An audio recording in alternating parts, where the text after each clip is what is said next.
তত্ত্বাবধায়ক সরকার ব্যবস্থা বাতিল করে দেয়া সংবিধানের পঞ্চদশ সংশোধনী কেন অবৈধ নয় তা জানতে চেয়ে রুল জারি করেছেন high court. Attorney general Mohammad Asaduzzaman বলেন, এই সংশোধনীর মাধ্যমে গণতন্ত্রহীনতার দিকে গিয়েছিল বাংলাদেশ। হাইকোর্টে রিট করেন সুজন সম্পাদক বদিউল আলম মজুমদার সহ দুজন ভোটার, সাথে ছিলেন আরও কয়েকজন। শুনানি শেষে ৮ সপ্তাহে রুল জারি করেন হাইকোর্ট। এতে বিবাদী করা হয়েছে 5টি পক্ষকে। 2011 সালের 30 জুন সংবিধানের পঞ্চদশ সংশোধনী পাশ হয়। এর মাধ্যমে সংবিধানে ধর্মনিরপেক্ষতা ও ধর্মীয় স্বাধীনতা পুনর্বহাল করা হয়।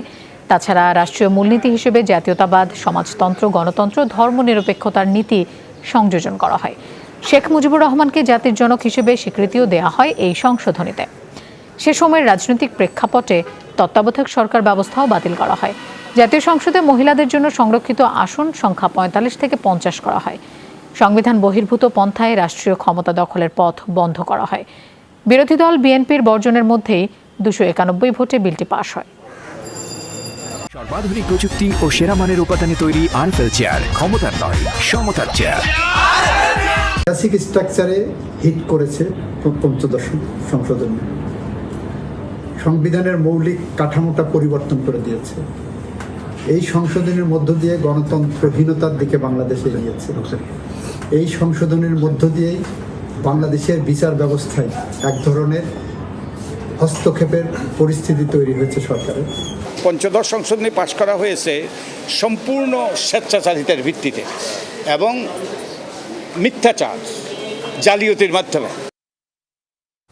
এ বিষয়ে আরো বিস্তারিত জানবো। আমাদের সাথে যোগ দিচ্ছেন সহকর্মী মহিউদ্দিন মধু। তিনি আছেন আদালত প্রাঙ্গণে। মধু, 8 সপ্তাহের যে রুল জারি করেছেন হাইকোর্ট, সে বিষয়ে একটু বিস্তারিত জানতে চাই। এছাড়া অ্যাটর্নি জেনারেল কি বললেন সেটিও একটু জানাবেন। প্রথমত যে 8 সপ্তাহ রুলের কথা বলা হয়েছে সেটি হাইকোর্টে যে অবকাশকালীন ছুটি আছে, কিছুদিন পর হাইকোর্টের অবকাশকালীন ছুটি হবে, এটি লম্বা সময় এটি ছুটি থাকে। তাহলে সেই 2 মাস পর এটির রুল শুনানি হবে। সে সময় আইন ও বিচার মন্ত্রণালয় থেকে সহ সংশ্লিষ্ট যারা আছে মন্ত্রিপরিষদ বিভাগ থেকে এসে এই রুলের জবাব দিতে বলা হয়েছে। তারা তখন জবাব দেবে। তখন শুনানির পরে বোঝা যাবে যে আসলে এই পঞ্চদশ সংশোধনীতে যে এটি বাতিল চাওয়া হয়েছে কেন অবৈধ হবে না, সেই রুলের প্রেক্ষিতে কি রায় আসে সেটির জন্য অপেক্ষা করতে হবে। তার আগে আমরা যেটি দেখছিলাম যে গতকালকে রিট হয়েছিল, এইটি মূলত তত্ত্বাবধায়ক সরকার ব্যবস্থা যেটি বাতিল করা হয়েছিল। আমরা জানি যে 2009 পরবর্তী সময়ে এসে 2011 সালে একটি রায়ের পরিপ্রেক্ষিতে সংসদে সেটি বাতিল করা হয়েছিল এবং তত্ত্বাবধায়ক সরকার বাতিল ব্যবস্থা সহ সেখানে সংবিধানের মূলনীতি বিসমিল্লাহির রহমানির রহিম সংযোজন করা, এই সমস্ত বিষয়গুলো নিয়ে তখন বেশ আলোচনা হয়েছিল। এর পরবর্তীতে সময়ে 2টি নির্বাচন হয়েছে। সেই 2টি নির্বাচন কিন্তু এই বাতিলতার অর্থাৎ অন্তর্বর্তীকালীন সরকার কিংবা দলীয় সরকারের অধীনেই কিন্তু সেই নির্বাচনগুলো হয়েছে।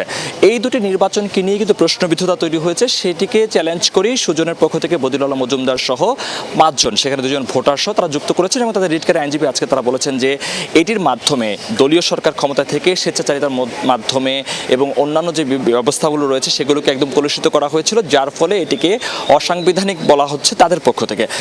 সেই জায়গাতে অ্যাটর্নি জেনারেল বলেছেন যে অগণতান্ত্রিক যে পদ্ধতি সেটির কিন্তু সূচনা হয়েছিল এই রায়ের মাধ্যমে এবং এই সংশোধনের মাধ্যমে। সুতরাং এই সংশোধনীটি বাতিল না করলে গণতন্ত্র ফিরে আসবে না, এটি এমনটি বলছেন যে অ্যাটর্নি জেনারেল। তবে রিট শুনানি পরবর্তী সময়ে আমরা যখন শুনেছিলাম, আজকে যখন আদালত রুল জারি করেছেন নাইমা হায়দারের নেতৃত্বাধীন দ্বৈত বেঞ্চ, তখন বলা হয়েছিল যে এই রিটটি এখন যুগোপযোগী এবং এই রিটটির রুল শুনানির পরবর্তী সময়ে যে সিদ্ধান্ত আসবে সেটিও যুগোপযোগী হবে বলেও ধারণা করা হচ্ছে। আইনজীবীরা যেটি বলছেন যে গণতান্ত্রিক প্রক্রিয়া বাঁচায় রাখার জন্য বাংলাদেশের যে প্রক্রিয়াগুলো ছিল 12টি নির্বাচনের ক্ষেত্রে, সেখানে তত্ত্বাবধায়ক সরকারের অধীনে নির্বাচনটিকে তারা যথাযথ মনে করেন এবং সেই জায়গা থেকে এটি ফিরিয়ে আনার একটি প্রক্রিয়াও বলে ধারণা করা হচ্ছে। মধু, আপনাকে ধন্যবাদ আমাদের সাথে যোগ দেওয়ার জন্য।